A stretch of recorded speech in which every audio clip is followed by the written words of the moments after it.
In sports, the Federal Hawking Lancers look to make history tonight in the district finals. Newswatch starts right now.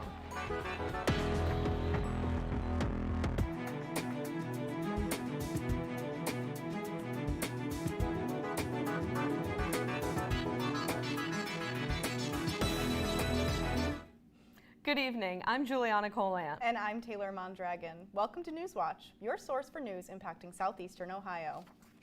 Union leaders are claiming rail workers at the site of a toxic train derailment in East Palestine have no personal protective equipment and are getting sick.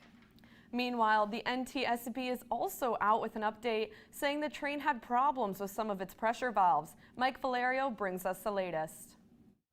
In the middle of this toxic cleanup, railroad union leaders say their workers are operating here with no PPE. I've been out there a dozen times. Nobody's wearing protective equipment. I've asked 3 or 4 times. It's really alarming. Michael Rulli represents East Palestine in the Ohio State Senate. He also lives near the derailment. Some people that live near the rail actually are suffering from rashes and some discoloration in the skin. So it's a very real thing, and the workers there need to be protected. Friday marks 1 month since the disaster, and the uncertainty about how lives can continue is palpable. I have a part ownership in a farm, so I'm concerned about that, the soil at the farm. Can we plant? Can we not plant? Will anybody buy it if we do plant?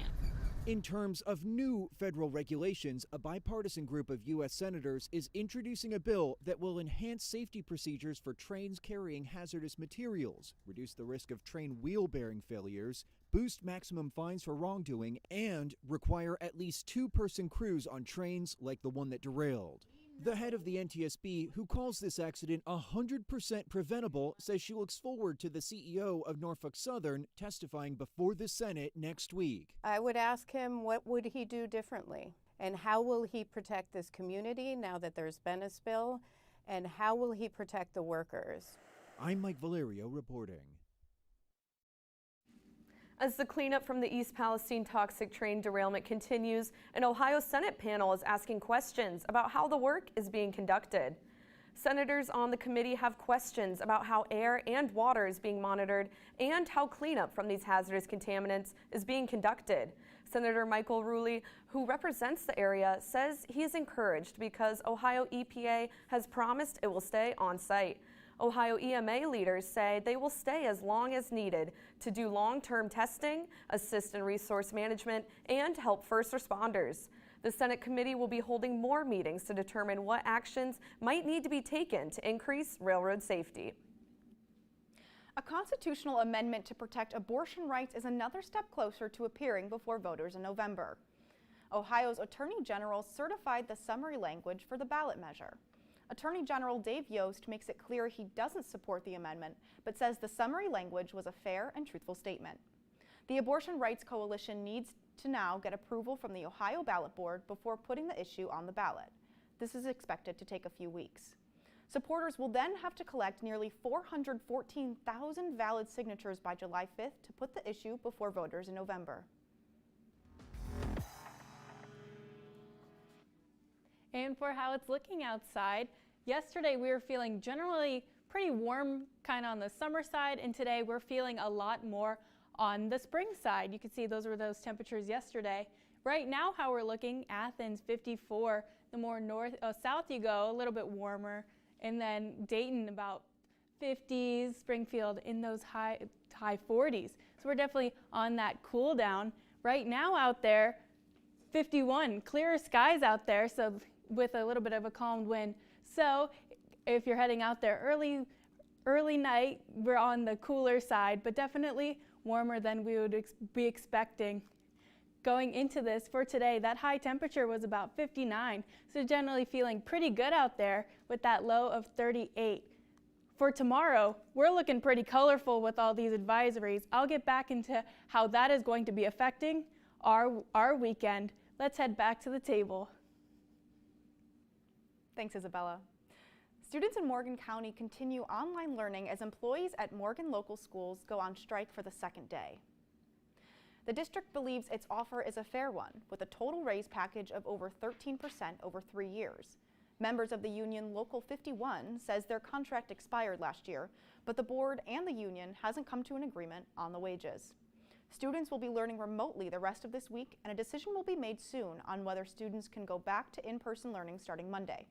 If not, remote learning will continue. Republicans in the Ohio Senate are proposing a bill to completely overhaul Ohio's education system. The bill would change how the state oversees K-12 education and decision-making on academic standards, model curricula, and school district ratings. It would shift oversight of the Department of Education to a director appointed by the governor instead of the State Board of Education. Supporters of the bill say it would increase transparency and accountability, but opponents to the bill say it would result in more partisan oversight, not accountability. For 5 years, the Veterans of Foreign Wars Post in Albany has supported the Beacon School through an annual fundraiser. Newswatch reporter Chloe G. Workman joins us live in the studio with more on how the school is using that support. Chloe? Thanks, Juliana. The new sensory rooms offer students a calm and comforting space to help them throughout the day. Rainbow of color and plenty of activities, including an interactive projector, fill the sensory room at the Beacon School. Principal Becky Martin says it's amazing. And there are 50 or 60 different games that can be projected onto the floor that are interactive. While the sensory rooms may look like all fun and games, they're actually vital for students who need a little bit more help regulating themselves throughout the school day. It's amazing what it can do to help them get regulated and then back into the classroom and being able to focus. The room was paid for through donations from the VFW Post 9893. Over the past 5 years, the group has donated $54,000 to the school. The idea came from Brian Johnson, the commander of his VFW post. You look at Athens County and all the fundraisers that are out there and all the programs that are out there, there really wasn't one established for the school here. And after the conversations that we had with Aaron and Kevin, it was determined that there was a heavy need here. Each year, the VFW raises money for the school through their Polar Bear Plunge event at Lake Snowden. This year, they had over 200 participants. This is what drives Marianne Williams to take the plunge. And to see a group of people come together to make something like this happen, it's just heartwarming. There's nothing more than just saying it's heartwarming. For Newswatch, I'm Chloe G. Workman. Wow, Chloe, that sounds super exciting for the school and the students at it. I know, and that's not all that they have. Looking forward, they're going to be getting some audio and visual screening equipment to make it more accessible for everybody. Oh, that's going to be a great resource for the students. Incredible. Coming up after the break, jurors began deliberations in the Alex Murdaugh trial. And turbulence, smoke, and near collisions. Disturbances continue to plague air travel in the U.S. These stories and more when Newswatch returns. Why Chillicothe? Why this area? For some reason, this became a mecca for what was probably a religion, what we call Hopewell culture. We'll never know the reason that this was so important to certain people and why that developed, but it's certainly a beautiful place for it to have happened.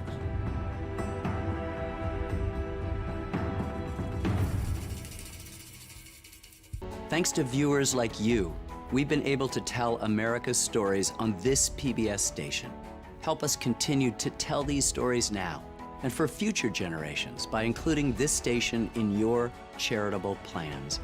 Supporting this PBS station through a charitable gift annuity is easy. To find out more, call the number on your screen or visit this website. Thank you. The Welk musical family tells Lawrence Welk's story, from the beginning to a national sensation in the 1950s through the mid-80s, and on public television for over 25 years. Lawrence Welk's TV Treasures.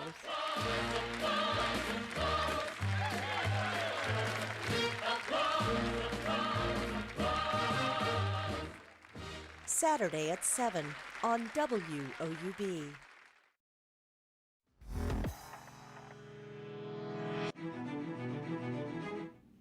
Deliberations are now underway in the double murder trial of disgraced former South Carolina attorney Alex Murdaugh.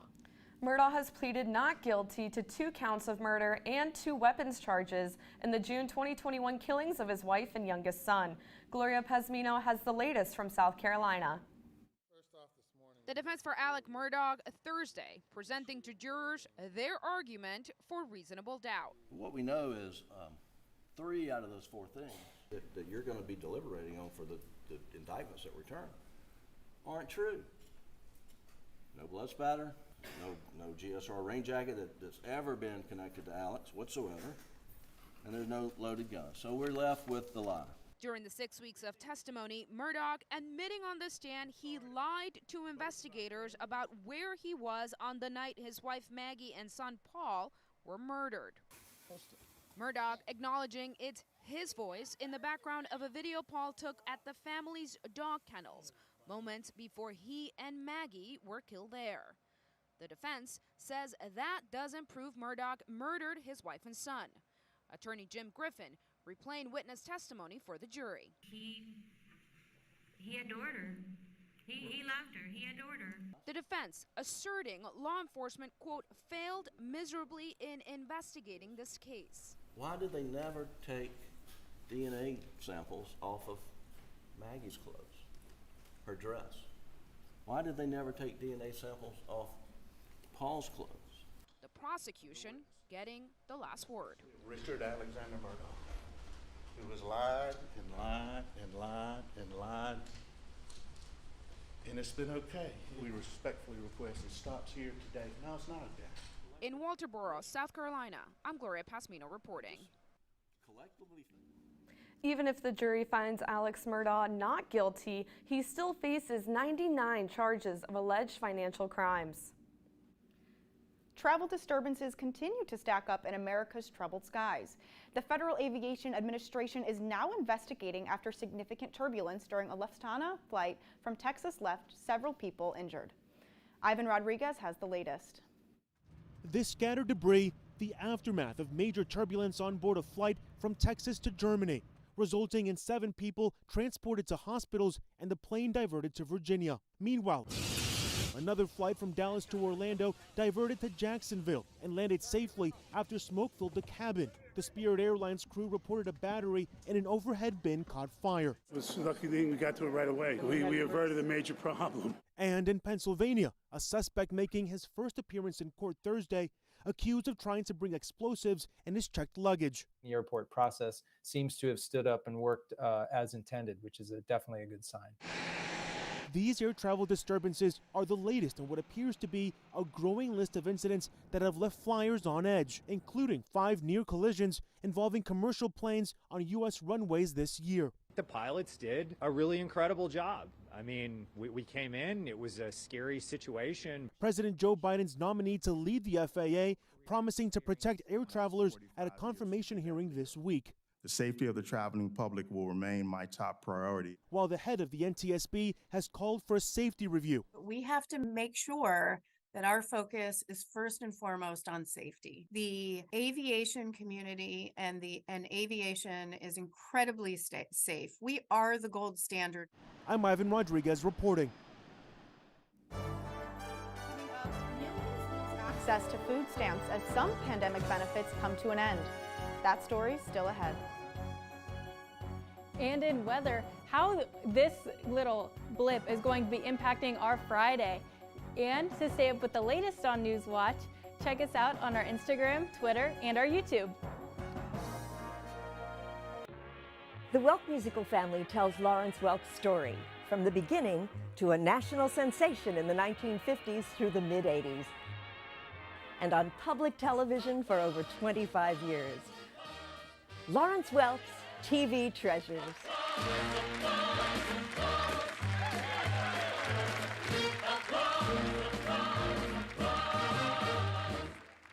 Saturday at 7 on WOUB.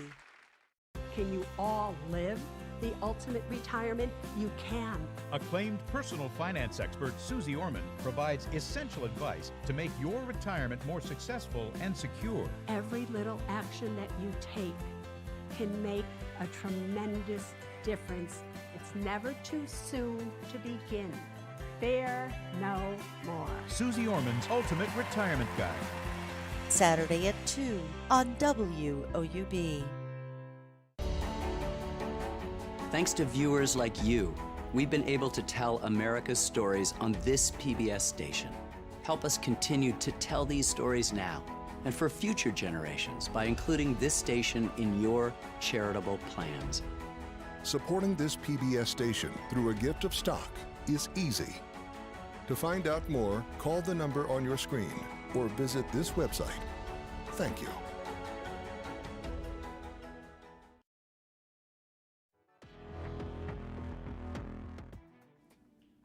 I'm your forecaster for tonight, Isabel, and with our temperatures right now, we're looking on the cool down. I know just a little bit ago it was 54. We're on that cool down. Right now we're hitting about 51. Today, that temperature high, 59. Partly sunny skies out there, and that temperature low of 38. We're feeling pretty seasonal out there.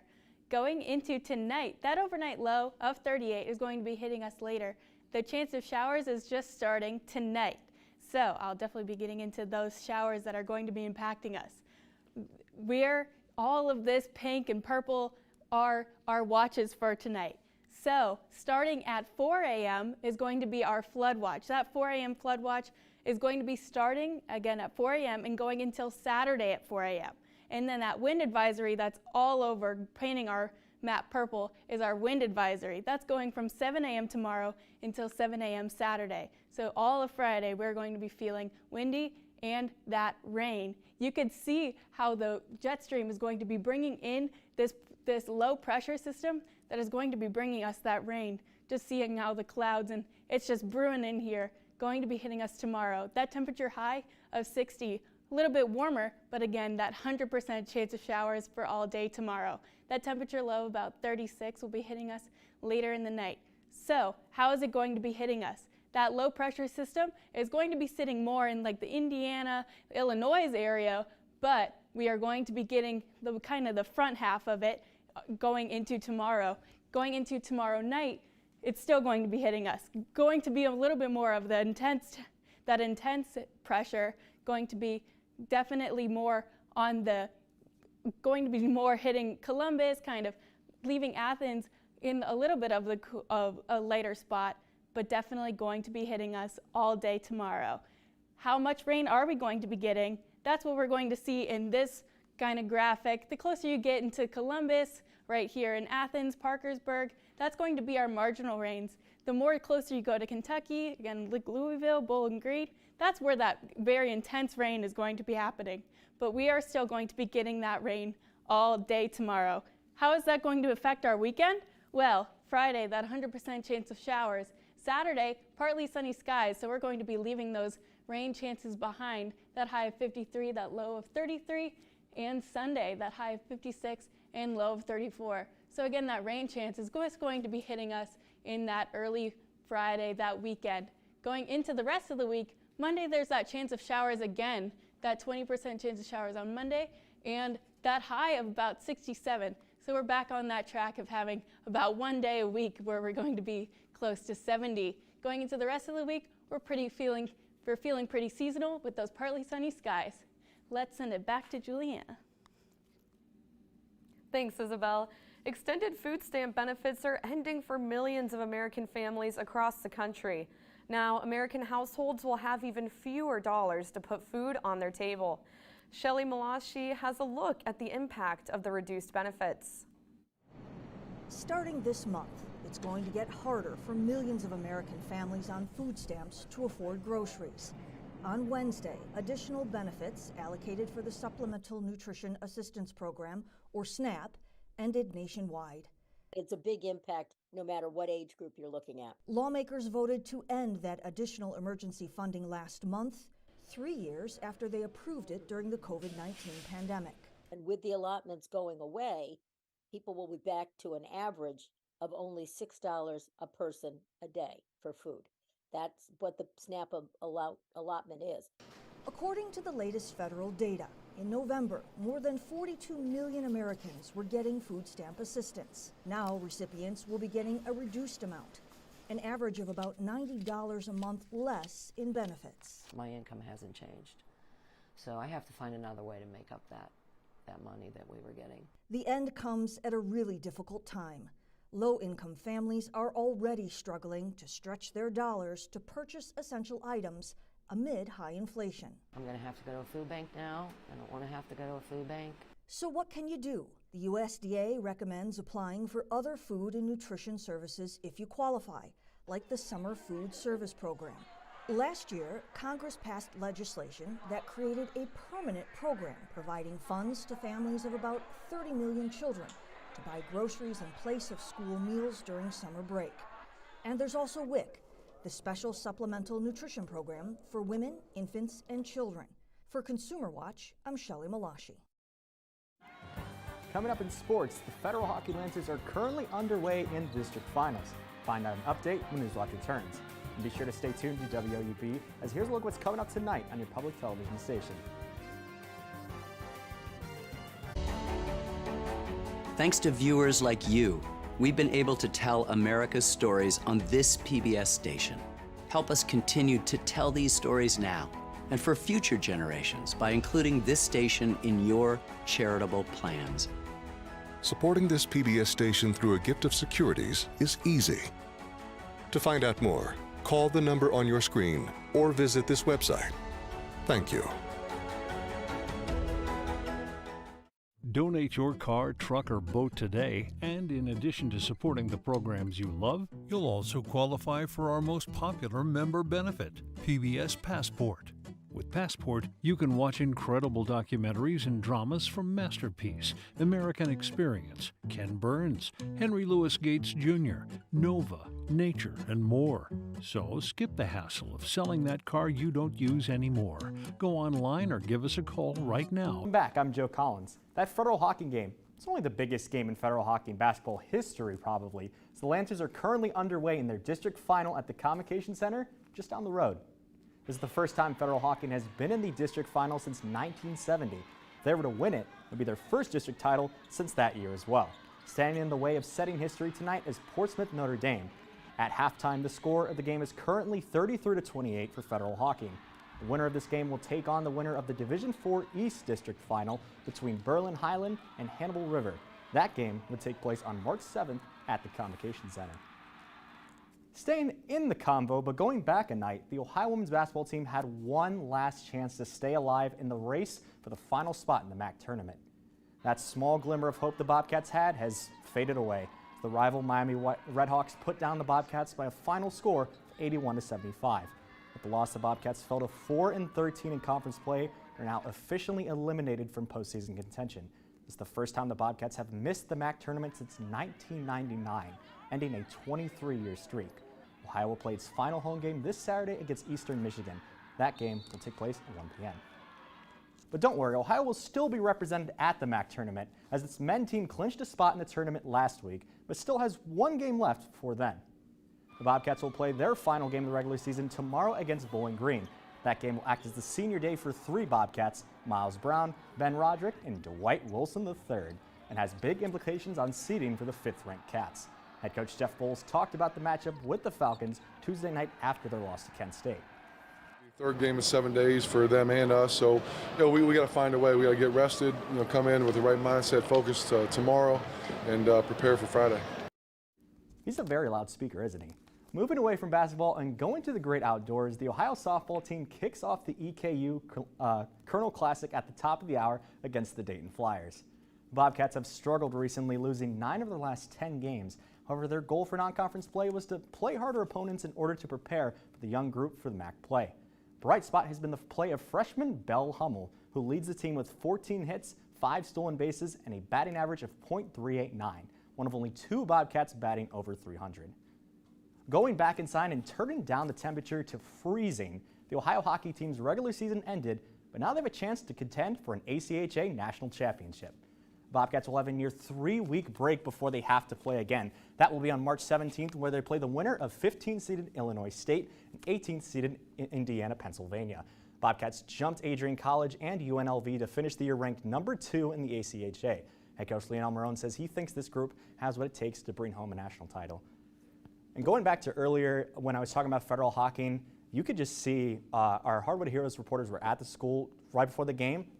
This town has really jumped on the scene. Yeah, what an exciting season for them this year, absolutely. Yes, I can only imagine what it's like to be in that gym. Well, thanks, Joe.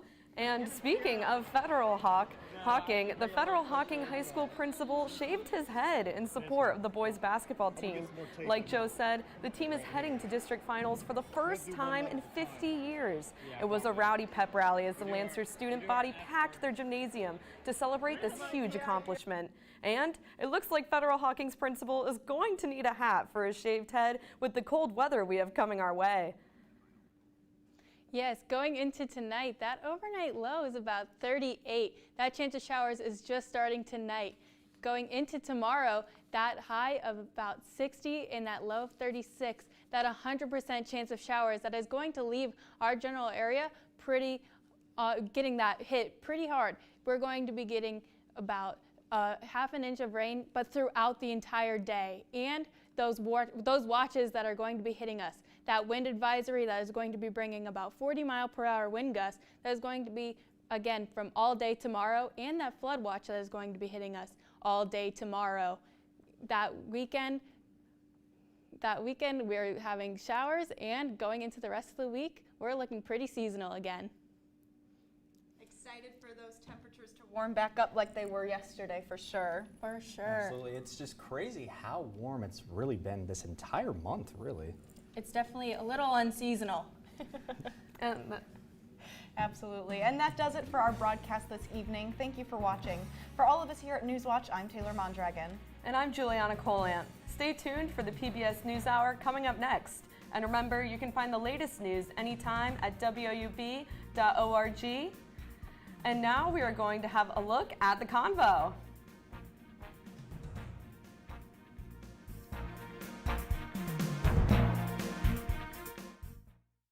Can you all live the ultimate retirement? You can. Acclaimed personal finance expert Susie Orman provides essential advice to make your retirement more successful and secure. Every little action that you take can make a tremendous difference. It's never too soon.